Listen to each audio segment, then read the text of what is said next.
Hi everyone, welcome back to my channel study with Ashish. तो जैसा कि आप सभी लोग जानते हैं, बिहार शिक्षक भर्ती के सेकेंड फेज का रजिस्ट्रेशन शुरू हो चुका है। उसी के साथ साथ बहुत सारे आपके सवाल जो पूछे जा रहे हैं लगातार और कई कैंडिडेट से पूछे जा रहे हैं। तो जिसमें सबसे पहला सवाल आ रहा है कि एस्टेट का जो सर्टिफिकेट है वो ही डाउनलोड नहीं हो पा रहा है, उसकी वेब कॉपी मान्य होगी, उसमें इशू डेट क्या है, सर्टिफिकेट नंबर क्या है, इस पर चर्चा करेंगे। इसी के साथ साथ हम चर्चा करेंगे कि जो बीसीए और बीटेक के कैंडिडेट हैं वो क्लास 6 to 8 में एलिजिबल हैं या नहीं हैं।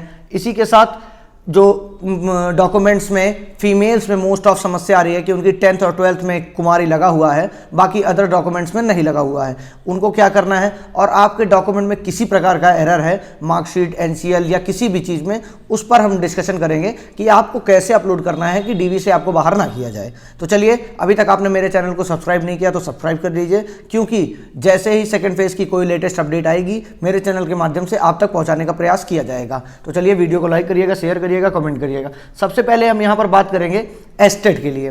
तो एस्टेट के जितने भी कैंडिडेट्स हैं सब बहुत परेशान हैं कि क्या वेब कॉपी मान्य होगी। सबसे पहले तो जिनके पास वेब कॉपी है वो परेशान है कि क्या वेब कॉपी मान्य होगी तो उसमें सर्टिफिकेट नंबर और इशू डेट क्या डालेंगे हम। तो उनके लिए बता देता हूँ, अगर आप सभी लोग जीएस पेड क्विज को ज्वाइन करना चाहते हैं या अपनी जीएस की तैयारी अच्छा करना चाहते हैं तो आप हम लोग द्वारा चलाए गए पेड क्विज को ज्वाइन कर सकते हैं, जिसमें डेली बेसिस पे आपको 50 क्वेश्चंस मिलेंगे और आपको अप्रॉक्स एग्जाम तक 4000 क्वेश्चन के आसपास मिलेंगे, जिसमें 5 तारीख से बैच चल रही है। उसमें लगभग 1200 से 1500 क्वेश्चंस करा दिए गए हैं। तो आप सभी लोग, वो ऐसे क्वेश्चंस हैं जो एनसीईआरटी पर बेस्ड हैं और बीपीएससी के पैटर्न को फॉलो करते हुए बनाए गए हैं। आप सभी लोग 149 रुपये में मात्र उसको ज्वाइन करके आराम से अपने जीएस की प्रिपरेशन को अच्छे से कर सकते हैं। बाकी ये आपके ऊपर है, आपको तैयारी कहाँ से करनी है, लेकिन मेरा यही कहना है कि किसी भी पेपर सेट या प्रैक्टिस सेट में आपको 200-250 रुपये में सिर्फ और सिर्फ 1200 से 1500 क्वेश्चन मिलते हैं। यहाँ पर आपको 149 रुपये में एकदम लेटेस्ट पैटर्न के आधार पर क्वेश्चन बनाए हुए लगभग 3,500 से 4,000 क्वेश्चन आपको एंड तक एग्जाम तक मिल जाएंगे। इसलिए आप सभी लोग इस गुच्छ को ज्वाइन करने के लिए स्क्रीन पर दिखाए गए व्हाट्सएप नंबर पर तुरंत अधिक जानकारी के लिए कर सकते हैं। बाकी आप लोग अपनी प्रिपरेशन करते रहिए, सब्जेक्ट पर फोकस बनाकर रखिए, क्योंकि अगर आप जीएस में घुसेंगे तो जीएस एक समंदर है, उससे बाहर ही नहीं निकल पाएंगे, फिर सब्जेक्ट पे कैसे ध्यान देंगे। और इस बार की फाइट बहुत ज़्यादा है, सीट्स बहुत कम है, सब्जेक्ट वाइज सीट्स तो बहुत ही ज़्यादा कम है compare to BPSC TRE first phase. तो आपको उनको बताता हूं जो वेब कॉपी जिनके पास नहीं है, जो डाउनलोड नहीं कर पाए थे, क्योंकि एस्टेट की जो मार्कशीट आई हुई थी वो बहुत ही जल्द नेट से हटा दी गई थी। हो सकता है इसके लिए कि आज शाम तक या कल तक आपको फिर से डाउनलोड करने का मौका मिले, और नहीं मिलता है तो इस वीडियो के माध्यम से हम लोग पहुंचाने का प्रयास करेंगे इस बात को कि एस्टेट की मार्कशीट को दोबारा अपलोड किया जाए, जिससे कैंडिडेट्स दोबारा अपने पास अपलोड कर सकें, डाउनलोड कर सकें। तो चलिए, अब यहाँ पर हम बात करते हैं जिनके पास वेब कॉपी है उनको क्या करना है। देखिए, आपकी वेब कॉपी, क्योंकि शिक्षा विभाग और बीपीएससी दोनों आपस में समन्वय बैठा के ही एग्जाम ले रहे हैं, तो शिक्षा विभाग ही एस्टेट करवाता है, तो एस्टेट का सर्टिफिकेट उसको पता है कि अभी तक नहीं आया है। इसलिए ये मान के चलिए 100% कि आपका वेब कॉपी जो एस्टेट का है वो मान्य होगा। अब उसमें जो बात फंसती है कि इसमें सर्टिफिकेट नंबर क्या डालें, तो आपने अपने सर्टिफिकेट में देखा होगा, जो मार्कशीट आपने डाउनलोड की, ऊपर जो एक यूनिक आईडी नंबर रहता है वही आपका सर्टिफिकेट नंबर इस समय के लिए है, वही आपको उसमें मेंशन करना है। और इशू डेट में आपको 10 तारीख डालनी है, क्योंकि 10 तारीख को ही इशू हुआ था। तो आप सभी लोग को 10 तारीख इशू डेट और अपने सर्टिफिकेट नंबर में यूनिक आईडी नंबर वो डालना है। बाकी जितने कैंडिडेट्स अभी डाउनलोड नहीं कर पाए हैं वेब कॉपी से, वेब कॉपी उनके पास उपलब्ध नहीं है, तो उनके लिए हम लोग मांग करते हैं कि माननीय शिक्षा विभाग जल्द से जल्द अपलोड करे रिजल्ट को, जिससे कैंडिडेट्स अपने वेब कॉपी को डाउनलोड करके आगे फॉर्म के रजिस्ट्रेशन की प्रक्रिया शुरू कर सकें। क्योंकि आपके ही द्वारा कहा गया है कि किसी भी प्रकार की गलती की हम लोग गुंजाइश दोबारा सुधार के लिए नहीं देंगे। तो अगर आपके ही माध्यम से सर्टिफिकेट नहीं आएगा और कैंडिडेट्स अगर वेब कॉपी लगाएंगे और आपको वो मानना नहीं है, तो फिर ये कहाँ तक लोगों के लिए उचित रहेगा। इसलिए इसके लिए माननीय शिक्षा विभाग कुछ ना कुछ नोटिस निकालिए कि एस्टेट कैंडिडेट्स क्या वेब कॉपी एलिजिबल है या नहीं है, और एलिजिबल है तो उसके लिए कुछ बता दीजिए। हालांकि अगर शिक्षा विभाग की तरफ से कोई नोटिस नहीं आ रहा है स्टेट के लिए, तो आपकी वेब कॉपी एलिजिबल है, आपको उससे कोई भी समस्या का सामना नहीं करना पड़ेगा। अब हम इसके बाद बात करेंगे, तो आप ये मान के चलिए, और जिनको डाउनलोड करना है, मतलब जिनके पास है ही नहीं है स्टेट की कॉपी, उनको हो सकता है कि आज शाम तक या कल से मौका मिले कि वो अपने पास फिर से दोबारा उस मार्कशीट को डाउनलोड कर सकें। बाकी अब हम बात करेंगे कि जो आपके पास जो डॉक्यूमेंट्स है उसमें आपको अपलोड क्या करना है, सबसे बड़ी समस्या इसकी आती है। जैसे बहुत सारे कैंडिडेट्स का एक सवाल होता है कि हमारे पास सर्टिफिकेट नहीं है, मार्कशीट है। तो जैसे आपके पास अगर मार्कशीट है और सर्टिफिकेट नहीं है तो आप फाइनल ईयर की मार्कशीट लगा सकते हैं, इसमें कोई भी संशय नहीं है, या इसके कारण आपको बाहर नहीं किया जाता है क्योंकि उसमें लिखा रहता है डॉक्यूमेंट/सर्टिफिकेट। इसका मतलब है कि आप अपनी मार्कशीट फाइनल ईयर की लगा सकते हैं, अगर आपके पास सर्टिफिकेट है तो सर्टिफिकेट लगा दीजिए, दोनों में से कोई एक लगाना है जो कि आपके पास उपलब्ध हो मौके पे, ठीक है ना। तो आपको इसके लिए बिल्कुल ना क्वेश्चन पूछना है ना कुछ करना है। आपकी जो समस्या है, आपके पास मार्कशीट है तो मार्कशीट अपलोड कर दीजिए, सर्टिफिकेट है तो सर्टिफिकेट अपलोड कर दीजिए, इसके कारण आपको एक पैसे की समस्या का सामना नहीं करना पड़ेगा।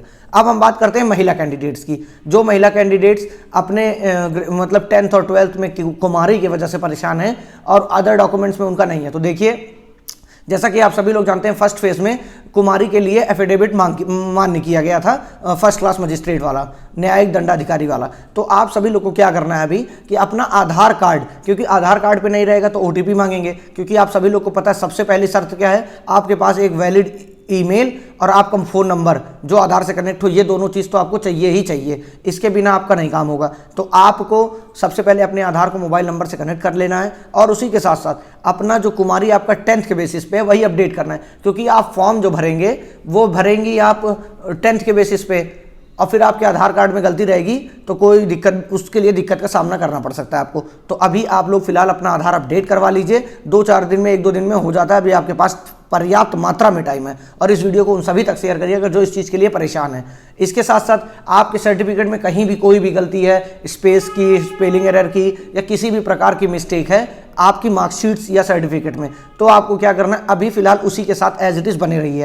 आपको वैसे ही अपलोड कर देना है और वही अपनी ओरिजिनल मार्कशीट अपने पास रखना है। फिलहाल एग्जाम के बाद अगर कोई नोटिस आता है कि डीवी के लिए, तो आपका जो मान्य क्या कहते हैं एफिडेविट आपका न्यायिक दंडाधिकारी वाला, वो मान्य फिर से इस बार किया ही जाएगा, क्योंकि अगर किसी की स्पेलिंग एरर है तो वो 10 दिन में सही नहीं हो सकती और बहुत ही कम टाइम में एग्जाम भी कराया दिया जा रहा है और आपका डीवी भी मतलब फाइनल बहुत जल्द ही 2 महीने के अंदर खत्म कर देंगे, क्योंकि ऐसा माननीय मुख्यमंत्री द्वारा जी कहा गया है। बाकी जो सीटेट अपीयरिंग कैंडिडेट्स हैं वो बहुत ज़्यादा बड़ी मात्रा में परेशान हैं, उनके लिए बहुत सारे कैंडिडेट ने मेल किया है, लेटर टैग किया है माननीय अतुल प्रसाद जी को, तो उनके लिए अगर कोई सूचना आती है फिलहाल तो दी जाएगी, अन्यथा जो नोटिफिकेशन में सीधा सीधा मेंशन किया गया है कि आने वाले समय में मतलब 25 तारीख तक आपके पास जितने डॉक्यूमेंट होंगे वही मान्य किए जाएंगे, उसके बाद का नहीं।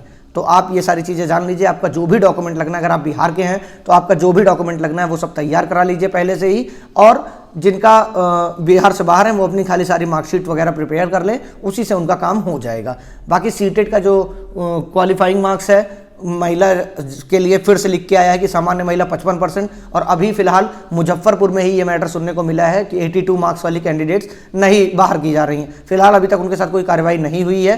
तो आप सभी लोग जितने लोग सीटेट 82+ हैं महिलाएं, वो अपना फॉर्म भरें, उसके बाद अगर कोई सूचना जारी की जाती है तो आपको बताया जाएगा, लेकिन अगर उससे पहले कोई सूचना नहीं है तो आप अपना फॉर्म भरिए, क्योंकि सिर्फ और सिर्फ एक स्टेट में ऐसा हुआ है, मुजफ्फरपुर में, और कहीं देखने को अभी इस तरह घटनाएं नहीं मिली हैं। और बीसीए और बीटेक वाले तो 6 to 8 में एलिजिबल हैं, क्योंकि उनके सिलेबस में मैथ, फिजिक्स, केमिस्ट्री कुछ ना कुछ आप मैथ, फिजिक्स, केमिस्ट्री, बायो में से 2 सब्जेक्ट आप एंड तक तो पढ़े ही रहते हैं, तो आप इसके लिए एलिजिबल हैं। हालांकि बीसीए के लिए अभी कोई भी किसी भी प्रकार की नोटिस नहीं आई है, ना उसमें कुछ मेंशन था, और उसके लिए बहुत सारे कैंडिडेट्स ने ट्वीट किया है कि बीसीए के कैंडिडेट के लिए कोई नोटिस शामिल किया जाए या उनको डायरेक्ट ही शामिल किया जाए। तो मेरे भी चैनल के माध्यम से उनके लिए आवाज़ लगाई जाती है कि वहाँ तक पहुँचे ये वीडियो। माननीय महोदय, जो बीसीए किए हैं उन कैंडिडेट्स को मौका मिलना चाहिए, क्योंकि वो भी अपने सब्जेक्ट में मतलब उतना सक्षम है जितना पढ़ा एक टीचर जितना सक्षम होना चाहिए उतना बीसीए कैंडिडेट सक्षम होते हैं। बाकी मैं भी ट्वीट हैंडल से अपने ट्वीट कर दूंगा, आप सभी लोग भी उसको रीट्वीट कर सकते हैं। माननीय अध्यक्ष महोदय को और शिक्षा विभाग को डायरेक्ट उसमें टैग किया जाएगा। बाकी और चीज़ें मैं आपको बता दूं, अगर अभी तक आपने जीएस की प्रिपरेशन नहीं स्टार्ट की है और आप कहीं से करना चाहते हैं तो आप हमारे जीएस पेड क्विज से जुड़ सकते हैं। उसमें आपको मिलेगा डेली बेसिस पर 50 क्वेश्चंस, अप्रॉक्स एग्जाम तक आपको 4000 क्वेश्चंस मिलेंगे। बीपीएससी के नए सिलेबस के पैटर्न के आधारित क्वेश्चंस हैं उसमें सब पे। तो स्क्रीन पे जो आपको नंबर दिख रहा था उसमें आप देखकर व्हाट्सअप मैसेज कर उसमें जुड़ सकते हैं। बाकी और कोई भी समस्या अगर है, डॉक्यूमेंट्स में गलती है, स्टेट पे वेब कॉपी वाली बात हो गई, कुमारी वाली बात हो गई, मार्कशीट सर्टिफिकेट में से दोनों में से एक सर्टिफिकेट नंबर और सीटेट अपेयरिंग, सारी बातें हमने इस वीडियो में कर ली है। अब और भी कोई जानकारी चाहिए तो आप कमेंट करिएगा, मैं आपको अपने कमेंट सारे एनालिसिस करके आपके सामने ऐसे वीडियो लाते रहूँगा जिसमें आपको समस्या का सामना ना करना पड़े। तो चलिए इस वीडियो में फिलहाल इतना ही। टेलीग्राम का लिंक में डिस्क्रिप्शन में लिंक दिया होगा, उसको आप ज्वाइन करके और जो भी अपडेट्स आती रहती हैं वहाँ से पा सकते हैं। तो चलिए इस वीडियो में फिलहाल इतना ही, मिलते हैं नेक्स्ट वीडियो में। Thank you so much.